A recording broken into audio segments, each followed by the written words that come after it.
para sa lahat ng mga lumalaban sa buhay. Alam mo, bilib ako sa'yo.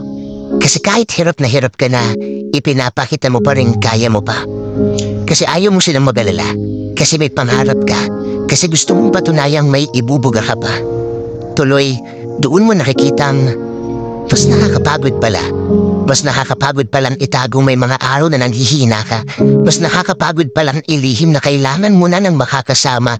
Mas nakakapagod palang itangging kailangan mo lang ng kahit isang tao magsasabi sa'yo na kaya mo yan, magpatuloy ka.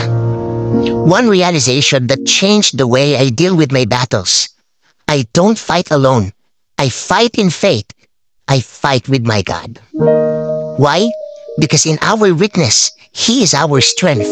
In our doubt, He is our guide. And in our heartbreak, He is our breakthrough. Walang labang hindi